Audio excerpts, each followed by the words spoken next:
नमस्ते प्यारे बच्चों, कैसे हो आप लोग। आप सबका स्वागत है मेरे इस चैनल में जिसका नाम है शुद्ध हिंदी।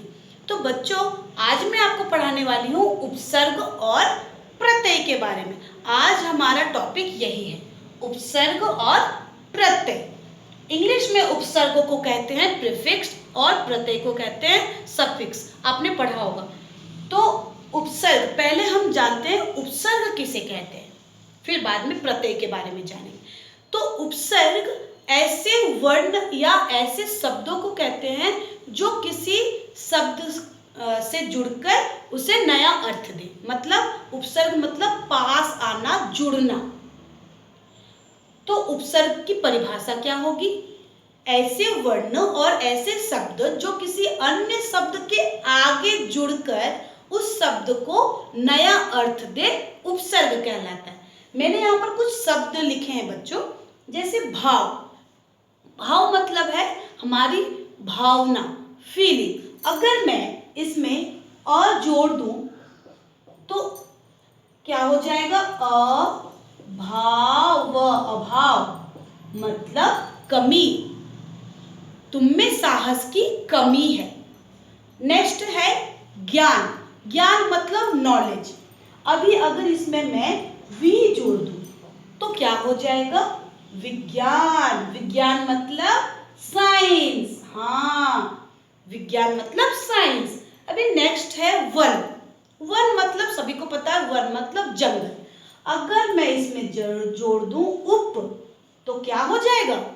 उप वन। इसका अर्थ बदल जाएगा, उपवन हो जाएगा। तो उपवन मतलब बगीचा, बाग। दिन। दिन मतलब सोमवार, मंगलवार, बुधवार, ये सब क्या है? दिन है। अगर मैं इसमें प्रति जोड़ दूं तो क्या हो जाएगा? प्रतिदिन मतलब हर रोज। हर रोज, प्रतिदिन मतलब हर रोज। तो इस तरह से हम उपसर्ग बनाते हैं जो शब्द के पहले जुड़ जाता है और नया अर्थ दे। अभी हम जानेंगे प्रत्यय के बारे में। तो प्रत्यय ऐसे अक्षर या ऐसे शब्द जो किसी शब्द के किसी अन्य शब्द के अंत में जुड़ जाए। अंत मतलब लास्ट में, किसी शब्द के अंत में जुड़ जाए और उसे नया अर्थ दे। जैसे उपसर्ग किसी शब्द के पहले जुड़ता है, उसी तरह प्रत्यय हम किसी शब्द के लास्ट में जोड़ते हैं, उन्हें प्रत्यय कहते हैं। मतलब जो शब्द या जो अक्षर किसी अन्य अक्षर के अन्य शब्द के अंत में जुड़ जाए उसे प्रत्यय कहते हैं या प्रत्यय कहलाता है। अभी मैंने यहाँ पर कुछ वर्ड लिखे हैं। एक, तो एक मतलब क्या है? वन। अगर मैं इसके बाद ता जोड़ दूं तो क्या हो जाएगा? एकता। एकता। एकता मतलब यूनिटी। हम भारतवासियों में बहुत एकता है, राइट। ठीक उसी तरह समझ। समझ मतलब बहुत समझदार होना, समझ होना, बहुत ही ज़्यादा तुम में समझ होना, अंडरस्टैंड होना या इंटेलिजेंट होना। तो समझदार, जब हम किसी को कहते हैं कि तुम समझदार हो, मतलब उसमें ये गुण है, तो समझ प्लस दार इज इक्वल टू समझदार मतलब इंटेलिजेंट।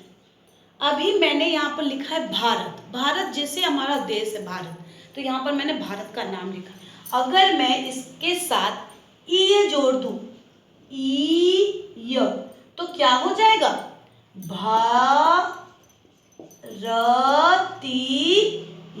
भारतीय मतलब इंडियंस। हम लोग कौन है? भारतीय हैं, इंडियंस हैं।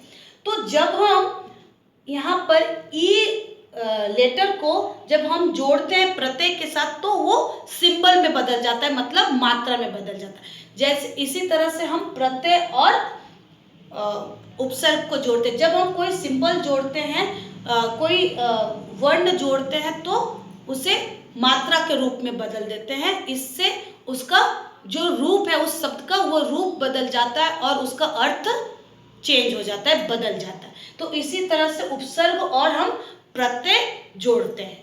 तो आशा करती हूँ बच्चों आज का टॉपिक उपसर्ग और प्रत्यय आपको समझ में आया होगा, और अगर आपने इससे कुछ भी सीखा है तो मेरे चैनल को सब्सक्राइब करिए, लाइक करिए और शेयर करना ना भूलिए। मिलते हैं नेक्स्ट वीडियो में, तब तक के लिए धन्यवाद।